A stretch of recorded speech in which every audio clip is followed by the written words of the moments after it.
Welcome to yet another episode of Living Emmaus, a serialized program on the Holy Eucharist. Dear viewers, Verbum TV is very happy to make this presentation to you on the Holy Eucharist because our mission is to help to enhance the faith and the spirituality of our Catholic faithful here in Sri Lanka and overseas as well. So I hope these programs are of use to you, and thank you for tuning in to our programs. And we also remind you that these programs require your sponsorship. So please do sponsor the episodes that we have on Living Emmaus. Right, so the last program we had on Living Emmaus, we were talking about the I Confess in the Holy Mass, an important part of the Holy Mass where we prepare ourselves, and Father Cecil Joy Pereira, our resource person, explained to us the meaning of the theological meaning of the I Confess. And now we also have he also told us that there are three options in the penitential rite, one of which is the I Confess.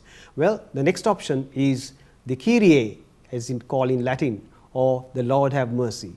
So we are going to start with asking Father Cecil Joy Pereira. Father, thank you very much, Father. Welcome to Living Emmaus. Thank you very much, Trevor. Yes, and together with Antoinette Jerome, our co-host, we will continue this discussion. Father, can we continue from where we stopped? And we are going to talk about the Kyrie, the Lord have mercy, which is the second option of the penitential rite. Can you explain to us what this is all? Right. Now, we have to make a distinction at the very beginning. If you go through the Missal, right, you have I Confess prayer, right? Yeah. Then we have May Almighty God have mercy on us, forgive us our sins and bring us to everlasting life. Amen. Then we are into the Kyrie eleison, Lord have mercy, Christ have mercy, Lord have mercy. Now we need to identify that abbreviated litany, which is 3 times Lord have mercy, Christ have mercy, Lord have mercy, is not the option that we are going to talk about now. This is a more elaborate Christological litany. Right. Now, for example, you say, you were sent to heal the contrite, Lord have mercy. Okay. You came to call sinners, Christ have mercy. Right. You are seated at the right hand of the Father, Lord have mercy. Then we say, may Almighty God. Now you see the difference. The difference is that litany replaces the Confiteor or I Confess. Okay. So once again, this is slightly different from the short version of the Kyrie we normally have after that prayer for forgiveness. Right. So when Confiteor is not used and it is replaced by this Christological litany which is elaborated, that is the option that we are talking about now. Right. Okay. Right. Now the first thing is our history. No? Always it's good to start with history and the scriptural basis. See, this Lord have mercy, Christ have mercy actually springs from the scriptures, Old Testament as well as the New Testament. Can you just, think of any body in the Bible who went before the Lord, who went before Jesus and said, Lord have mercy? David, of course. Yes, David. Have mercy on us, Lord. It's a psalm. Yeah. David. Psalm 50? Yes, Psalm 50, yes. Exactly. Then in the New Testament also we have many other people, no? Especially the 2 blind people, right? Bartimaeus, who went and said, the Lord have mercy on me. Let me quote a few of these incidents, both from the Old Testament and from the New Testament. My brothers and sisters, those of you who are watching, it's good for us to take the Bible also. Now, sometimes we have this wrong understanding that the Catholic liturgy is not biblically based. which is a myth and a total misunderstanding, a total misunderstanding. And then some of us also have of late some other wrong attitude that our liturgy is not up to the mark compared to some of the other liturgies of some denominations. This is another myth we have to, because the criteria used to judge is very mundane, very mundane. How gratifying they are.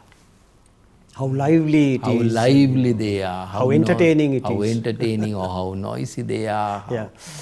How attractive they are, the setting, for example. We really need to understand that we are actually dealing with the mystery of God. The mystery of God. I keep hammering at this, even in my lectures, I keep hammering on this. This is something that we have totally misunderstood. We don't realize that the liturgy is a mystery. If I have understood, if you have understood everything, then there is no mystery of it, no? Yeah. Right? The mystic element must be continuing, and that's where we are receptive. Otherwise, what is there to be receptive about? There is nothing to be receptive about. God keeps revealing the same word of God, repeated, maybe the same parable you have heard over and over again, hundreds of times, maybe thousands of times. It is never old. Right? It is never old, because there is the mystery revealing, unfolding stage by stage. So, we go before the Lord with the scriptures also. So, this Kyrie eleison, coming from the Greek Hellenistic litany traditions. Now, there are also sources for prayer, right? Sources for prayer means from what genre of the literature in a particular language or a culture these things actually spring, right? Originally, this litany-like prayers are more in the Greek Hellenistic tradition than in the West. West actually borrowed. I always say that the Roman liturgy borrowed heavily. Whatever is said Roman is actually, if you go into the history of it, it's hardly Roman, hardly Western. They have borrowed from the East, like the Confiteor, its origins, right? It's from the East. Of course, they come with a Roman label now. It's like Ceylon tea sold in a British supermarket, right?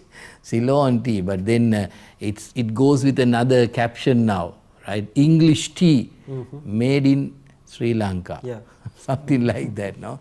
English tea made in Sri Lanka or made in Haputale, somewhere there, right? So, similarly, we need to, get away with this wrong understanding that we have hardly any scripture. This is a very, very good prayer. Now, for example, see, the Old Testament, you have the Psalms especially. Psalm 4:2, which says, "Take pity on me, hear my prayer." Psalm 6:3, "Have pity on me, Lord." Psalm 9:14, "Be gracious to me, Lord." Then a few from the Old Testament from elsewhere other than the Psalter. We have Isaiah 33:2, Tobit 8:10, so many. So many. So this is a kind of a inner plea, prayer rising up to the Lord of a man who is so helpless, maybe a destitute, in distress. So we naturally raise our eyes and minds to the Lord and say, "Lord, have mercy on me." Okay. Coming to the New Testament, we are very familiar with some of these incidents. No? For example, to say Matthew 9:27, "Son of David, have pity on us." The two blind people. Then Mark 10:47, the famous Bartimaeus episode. Jesus was passing by, and then there was this blind beggar on the way. Then he heard that Jesus was going. Then he kept shouting, "No, Jesus, Son of David, have pity on me." And Jesus passed and came back and said, "Who is that man who is shouting?" Right? So there are many, many instances. Luke 16:24, 17:13, so many. So we understand that this is very biblical, especially based on the Psalms and some of the incidents mentioned in the New Testament, also connected to very often also miraculous healings. Now coming to the history itself of the introduction of this rite into the liturgy. Now there also once again you have the Eastern Church Fathers like St. John Chrysostom. Maybe my brothers and sisters, it's good for us to also learn a little more. That's when we invite you to learn a little bit of theology, also a little bit of liturgy at a deeper level. Just let's not be satisfied with whatever we hear, right? There is so much that we can learn, so much, especially when it comes to the Church Fathers, patrology and liturgy. They have made a huge impact and a big contribution towards some of these prayers. So we have St. John Chrysostom, one of the great church fathers of the Eastern tradition, coming with this Kyrie eleison. You see, this Kyrie eleison, even in a Latin Mass, is not Latin. Ho Kurios in Greek is the Lord. Hoi kurioi, that's the plural. You say the Lords, all the Lords, right? Ho kurios. So, Kyrie is the vocative of this format, no? So, you say Lord, the vocative, and say have mercy on me, eleison. So, it's actually Greek. Now, very often we think when we sing the Missa de Angelis in Latin, but we still sing Kyrie eleison. Kyrie eleison is not actually Latin, but it's Greek. Then we come to a very important historical source. You know, maybe I would have mentioned there was a Spanish nun who went in pilgrimage to Jerusalem in the latter part of the 4th century, early part of the 5th century. We have her diary. She was in the Holy Land for 3 years, and luckily for us, she maintained a diary, and the diary is there, available. So she took part in all the devotional practices, the liturgical rites that took place in Jerusalem during her time, during her stay. It's a long stay, 3 years. It's a long stay. It's more than a pilgrimage. No, maybe. She went to really experience the Lord in His proper, geographical setting. And she has a comment, very interesting comment to say, I hear something very strange here, Kyrie eleison. So probably she was not very familiar with this then, right? She said it's like Miserere Domini, Miserere Domini. That's the Latin version of it, but maybe a substitute of that.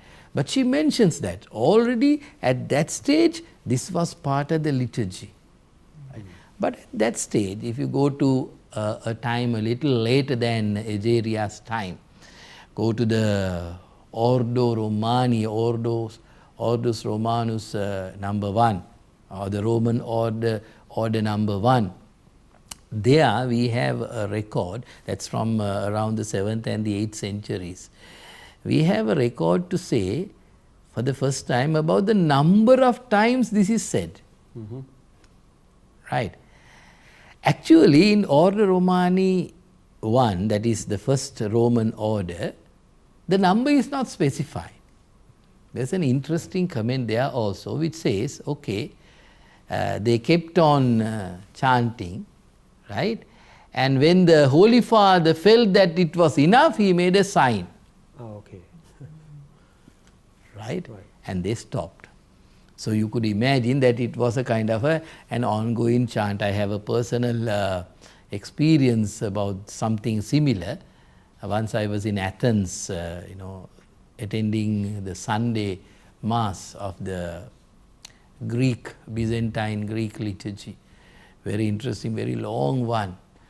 And they go on chanting.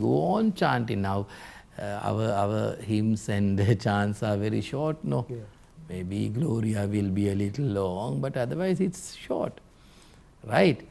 But in the Eastern liturgies, they go on chanting. I mean,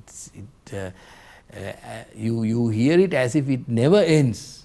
As it never ends. So, Roman order number 1 from the 7th, 8th century says, okay, it went on, and when the Holy Father felt that it was enough, he made a sign. Right. Do you know that in the former days there was another small stole, Yeah. right, on the hand of the celebrant. Right. Now we have a long stole, no? Yes. Right, you have seen that, no?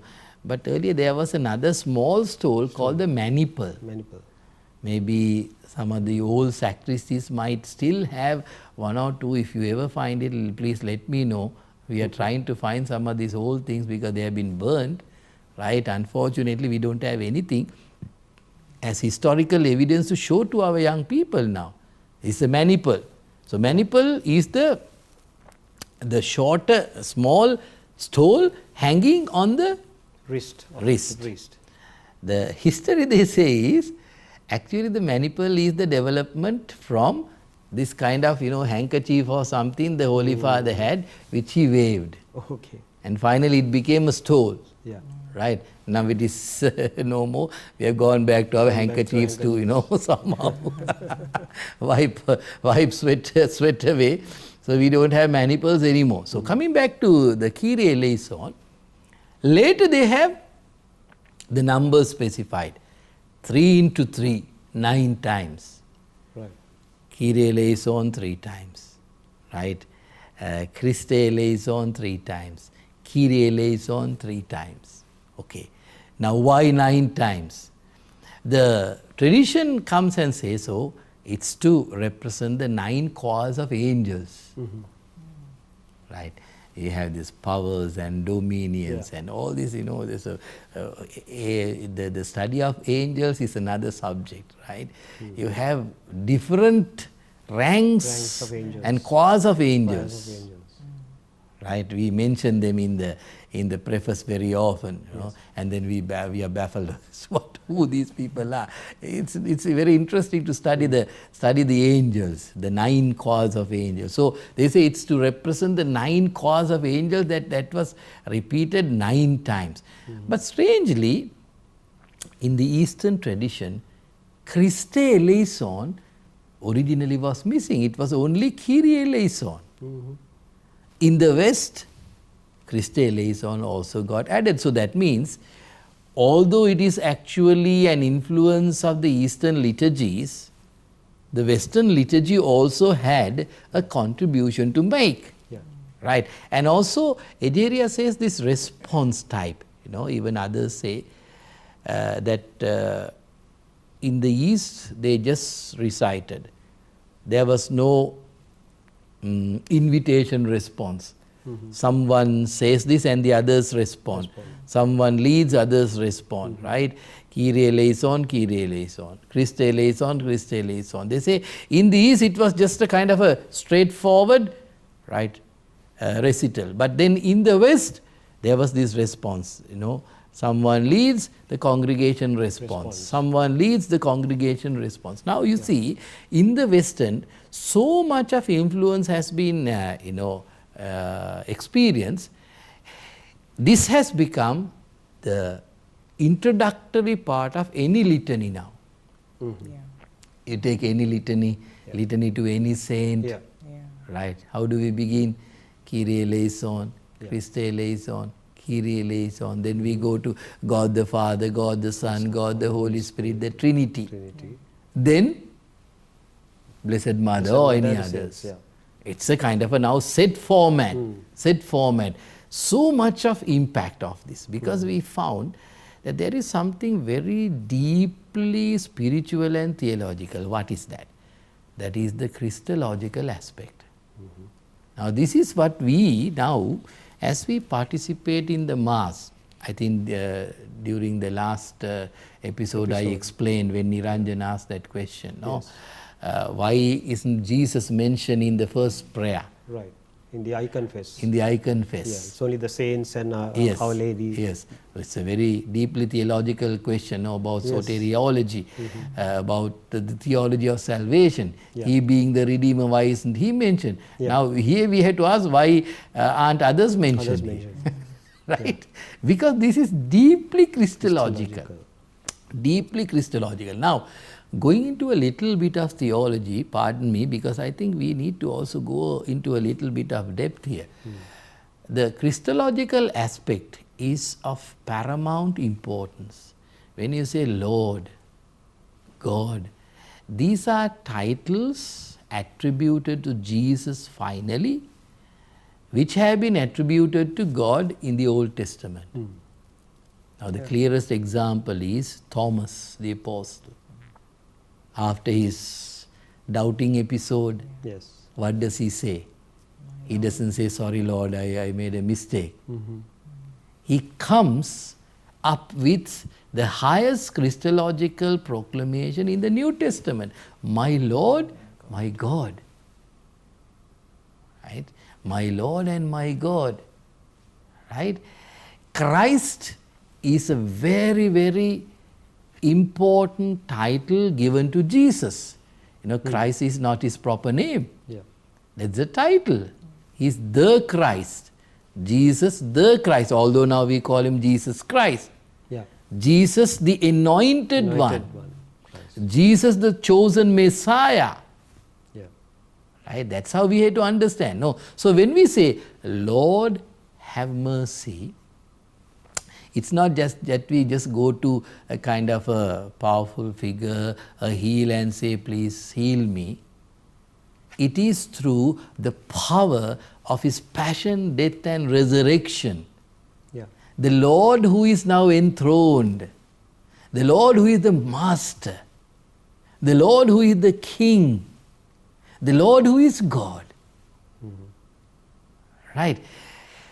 Unfortunately, we have got used to this so much, we just rattle it off and say, okay, Lord have mercy, Christ have mercy, Lord have mercy, Christ have mercy. We go on. Yeah. And it doesn't really mean anything. But then I must now stop at the word Lord. It's not easily that someone is called the Lord in the New Testament. He's my Lord. David was called the Lord in the Old Testament.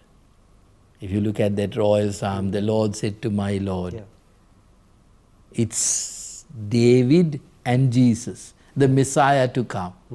Right? So this word Lord in Christology, in the study of the Christ title, is a kind of a title laden with so much of power. Yeah. Lord. And then I have the other side, have mercy. So you have the divine and the human in contrast. Here I go before the Almighty God and say, Lord, have mercy on me. I am a sinner. I am a weak person. Then the title Christ. Christe eleison. Christ is the title of the anointed one, the chosen one, the Messiah, the Redeemer. The name Jesus means the one who saves. Yeah. So you have the one who saves, Jesus, right? And who is the Christ? Okay. Now he is referred to as Lord and God, not as Jesus Lord. Right? Now once again when we give communion, what do we say? Before, when I give communion to you? The body of Christ. The body of Christ. We don't use the word Jesus. No. We use the title. Yeah. The title Christ, the title Lord, which actually go beyond, transcend the human reality of a proper name. Right? That's why you can't say Jesus and give communion. No. Now, I hear that in some places, very rarely it happens, Jesus. No, you can't say Jesus. Not that we don't love Jesus or anything. Now, you see, that's why we always, in our prayer tradition, we always say through Christ our Lord. Yeah. Right? Rarely we also bring in through Jesus Christ our Lord. But the emphasis is where? Christ our Lord. That's why the difference between the Catholic prayers and the prayers used by some of the other denominations, we say, in Jesus' name. Not that it is a bad thing, right? Yeah. But the Christological approach is very different. Why don't we understand this? And then we think that that's the best thing. And some of us want to just imitate that. You think that's the trend, the trendy thing, you know. That's the trend now. People like that in Jesus' name. Fine, fine. But then, my dear friends, something is missing. Huh? Something is seriously missing. We are missing that theology, we are missing that Christology, we are missing the power of that title, because it is empowered now by the passion, death and the resurrection he went through. Otherwise what happens is we are once again pulling him down to the earthly reality and say, Jesus, okay fine, Jesus is fine, but then we have something more. Don't we want to go beyond that? So when we have this Christological litany, this is the distinction here, the uniqueness of using the Christological litany. We are really now banking on the power of Jesus, who is now the Lord, the Master, the Christ, God, all that, right? So through the power of his passion, death and the resurrection, Lord have mercy on me. See how powerful that is, how powerful that is. Then we add the elaborations, qualifications, explanations, which have been changing over the centuries. Over the centuries. Now, of course, the new Missal, if you go to the Tridentine Missal, there are other things, but you coming to the Pauline Missal from 1970, which we are still using with a few revisions here and there, the things are now set, okay? Yeah. You were sent to heal the contrite. Lord have mercy. You came to call sinners, but then there are about 5-6 options there, right?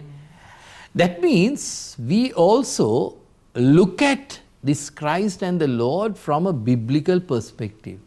Yeah. Now if you analyze, you were sent to heal the contrite. Very biblical. Very biblical. You came to call sinners from where? Directly from the scriptures. Jesus himself said, I came. You are seated at the right hand of the Father. Yes. Now, the temptation would be to be too liberal here. Okay, we can understand some kind of improvisation in very particular circumstances, but then to go beyond scriptures and to use our imagination, to allow the imagination run riot, is also another kind of a temptation. Right? Now can I say Jesus, the model of all, something, and that's what I feel at that time. Well, we need to be a little more careful, because there is this theological aspect which has been undermined and underestimated so badly in the church. Right? So when we try to, sometimes introduce and improvise things, we need to be more careful. Yeah. Any questions, or we can go to the rite of aspersion? We can do that, yes. Father, just before you proceed, just had a question. Now, you initially said that the Roman liturgy is heavily borrowed from other traditions. But when we come to this highly theologically rich prayer that you just explained, the Kyrie eleison, it's the only Greek prayer that we find in the liturgy, right, Father? Well, the words which are Greek and found as they are, yes, that's the only one. But then the Hellenistic, there are 3 main sources, Now that must be clear. One is Jewish, which is the major part, the Jewish source coming in, right? For example, the Eucharistic prayer is Jewish, right? Okay, the liturgy of the word comes from the synagogal liturgy, Jewish. Then we have the Hellenistic, because originally by the time of Jesus, the Romans were there, then the Greeks took over. In fact, before Mass came to be celebrated in Latin, it was Mass in Greek. From Greek, we slowly, crossed over and changed over to Latin later. So there are, of course, remnants, right? But you can't say that this is a remnant of the Greek Mass, because of the scriptural basis here. Scriptural basis here, right? And that is actually, sorry, the third source is Christian, the typically original ones of the Christians, of the new community. The new community also had contributions. So we have the Jewish, the Hellenistic or the Greek and the Christian. So all three together. And of course there have been later certain evolutions, developments. That's how we have the rite. That's how we have the rite.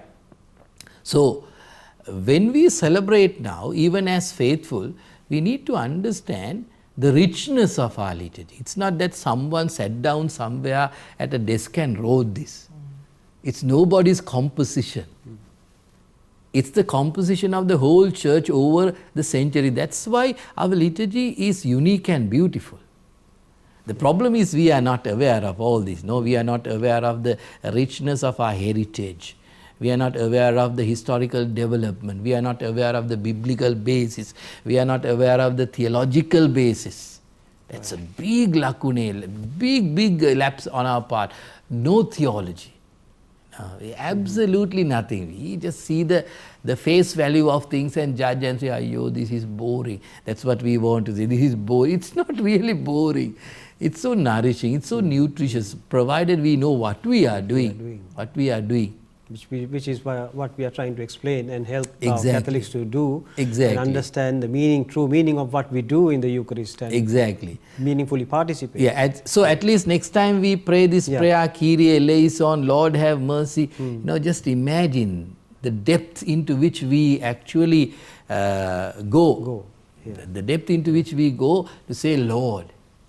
How solemn it is. How solemn it is. Yes, it is. Right. So, right. That brings us to the next rite of aspersion, which I think we already dealt with at a previous episode, but with regard to the position of it. Yes. But I think now it's the appropriate time to discuss it in more detail, Father. Yeah, exactly. You are right, because we just said sprinkling is not done during the entrance procession. Right. That's where we said. That must be reiterated once again.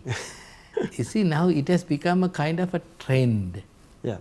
Right? I remember going for Mass to a particular parish church, and then I vested, and then somebody comes and hands me over the sprinkler. Okay.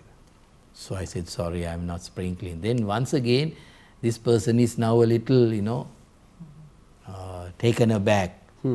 Once again, he pushes this it into my hand. I said, sorry, no.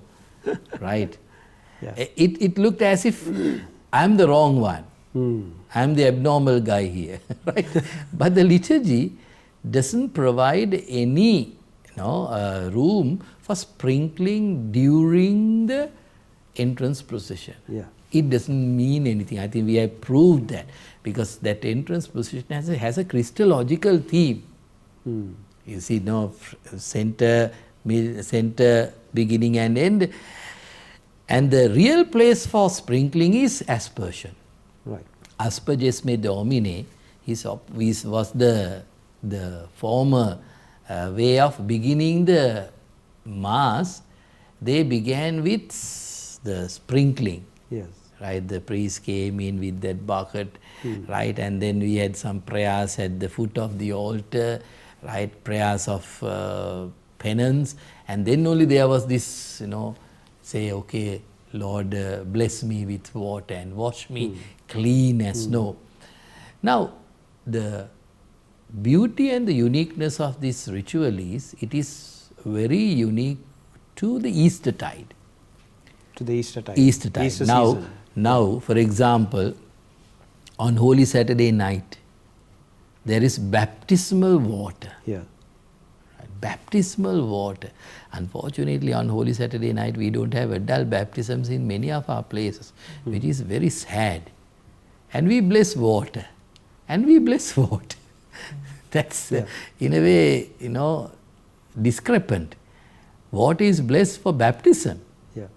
Right? We bless water without baptism, because now we are trying to take bottled water.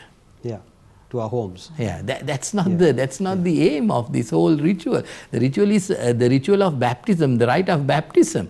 Now, because of this baptismal theology based on Romans chapter 6, right? And of course, Exodus and all that, it's a big kind of a baptismal theology coming from the Old Testament. Yeah.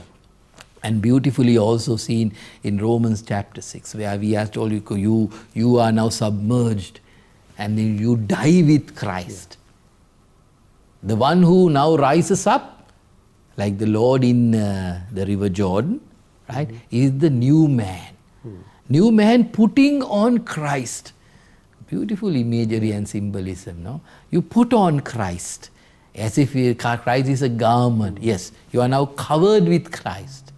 You are no more your old self. That's the your theology old self has been crucified. The Pauline theology, no? The The theology of old baptism, self right? has been crucified. And you are now submerged. That submersion means when you go underwater, you die, you can't breathe. And you die to your old self, and the newness, the new creation, the new Adam comes up. This baptismal theology. And it is felt physically with water, living, running water. And that's why these baptismal waters are very important during the season of Easter. Yeah. So is it not important outside the season of Easter? No. You're Not saying that it is not important. Yeah. But it is really More appropriate. expressive of the character of the season. All right. Now, there are things that, now, for example, if you take purple, it's expressive of the character of the season. No? Yes.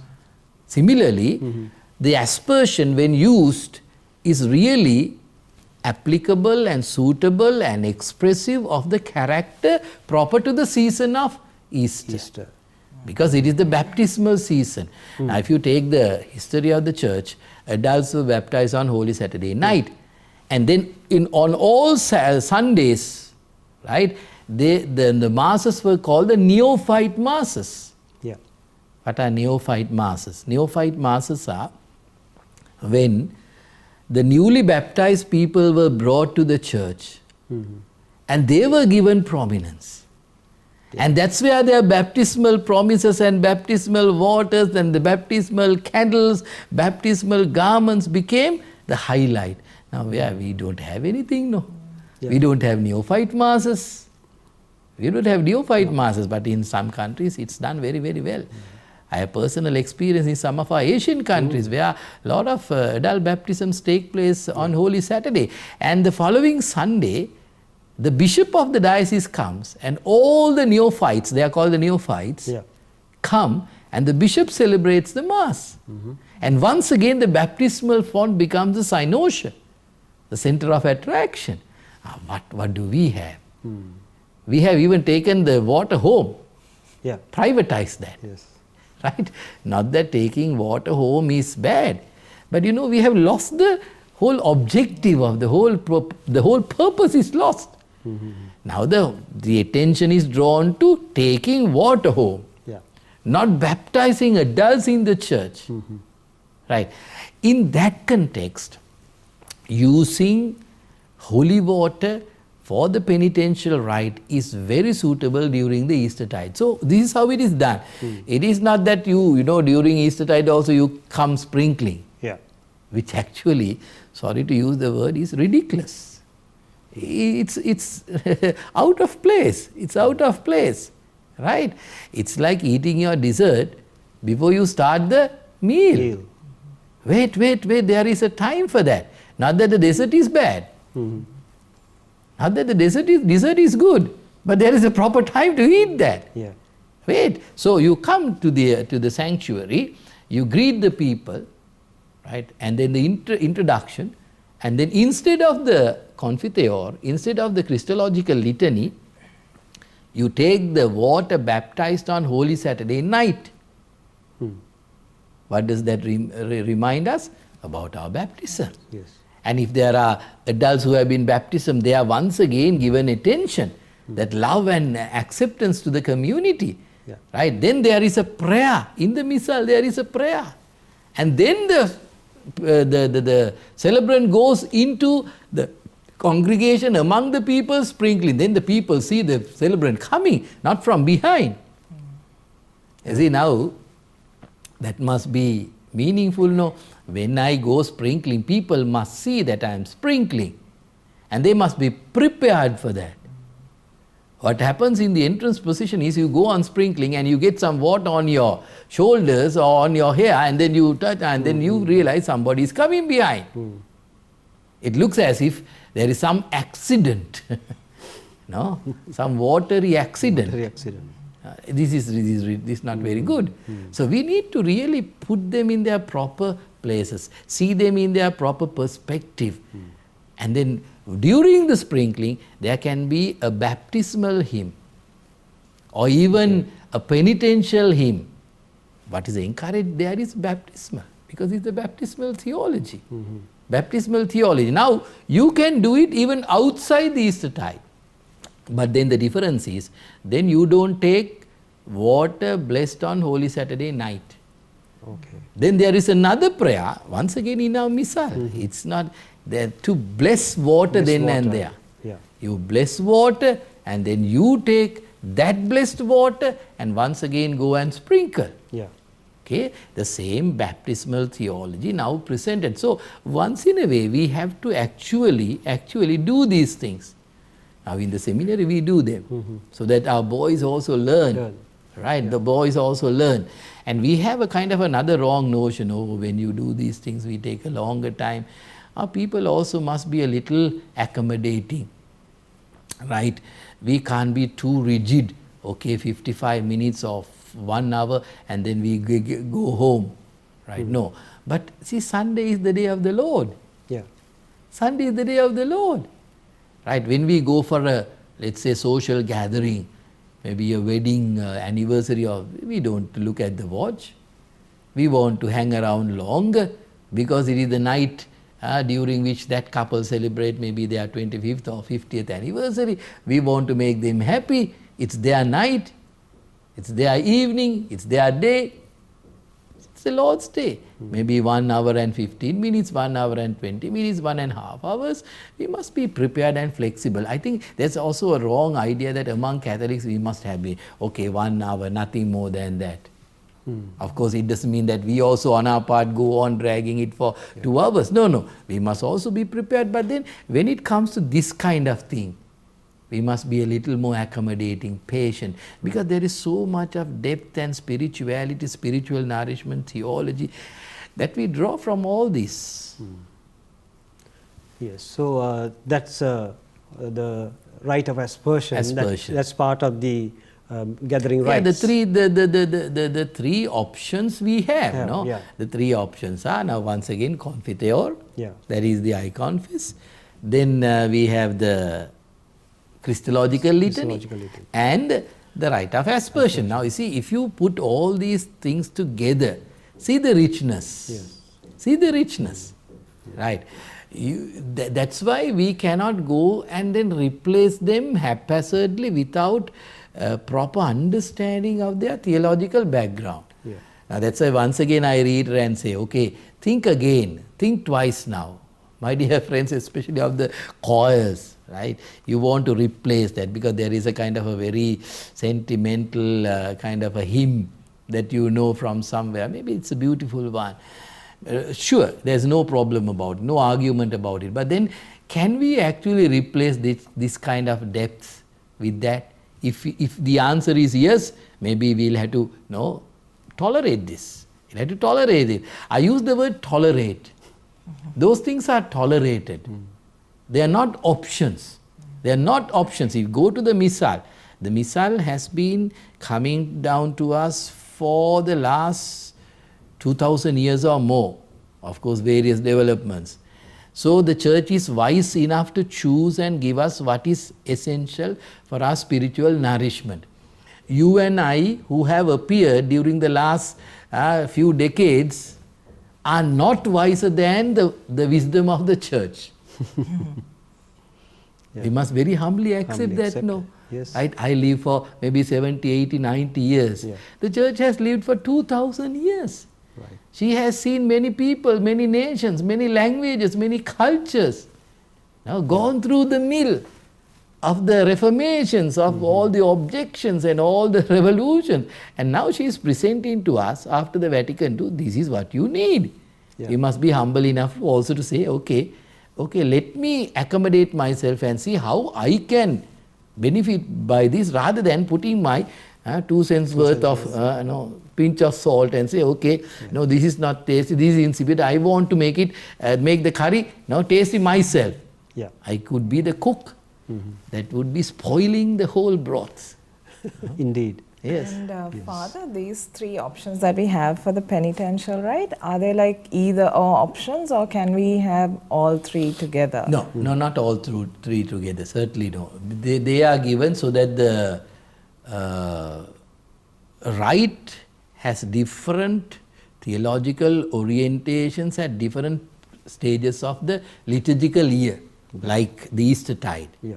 Right, so the rite of aspersion, and maybe when we want to emphasize the Christological aspect, maybe when the Gospels also talk, let's say, something about the Christological aspect, let's say the miracle of healing the blind man, that could be an ideal day to use the Christological litany, Right. and then connect it up with the homily and the miracle, so that the people begin to understand, okay, the prayers are also connected to this, that much of thinking, I don't know, is available now. So that way we are a little impoverished. It's not that the rite is poor, it's our approach, our understanding, and our willingness to enhance what is within the rite is not up to the mark. And also at the rite of aspersion, we mark ourselves with the sign of the cross. That's It's the also- reminder of our baptismal. That's the reason. The baptism. That's the reason. There the symbolism is baptism. Correct. Because we were baptized in the name of the Father, Yeah. and of the Son, and of the Holy Spirit. Yeah. So it's not just another sign of protection or that a prayer for protection, but then I'm reminded, okay, my dear man, you were baptized, and when you were baptized, you were marked with the sign of the cross. Yeah. That's what It means, yes. it means. Yes. Yes. Very often we mark ourselves with the sign of the cross, but we don't remember our baptism at that We don't time. remember Baptism baptism. is something that Yeah, happened a that- long that- time ago, yeah. and then that's forgotten. That's so remote Whereas, for us. yeah, That's so it's remote for true. us. That's very unfortunate. No, everyone is actually, the character begins there. My character as a Christian, as a Catholic, begins with my baptism. That's right. That's right. So the church reminds us every now and then, okay, you are baptized. Yes, viewers. So just a reminder to you: the next time you mark yourself with the sign of the cross, do remember your baptism. That's all the time we have today, dear viewers, for today's program, and we thank Reverend Father Cecil Joy Pereira for that insightful sharing of the theological and Christological meaning of various aspects or various parts of the liturgy. Viewers, we once again remind you that we need to request you to sponsor these episodes as and when it helps Verbum TV to carry on with its mission. So thank you very much, Father, for being here today, and we look forward to more insightful sharing in our next program. I am Trevor Ludwig, together with Antoinette Jerome, wishing you God's blessings and also a living experience of Emmaus.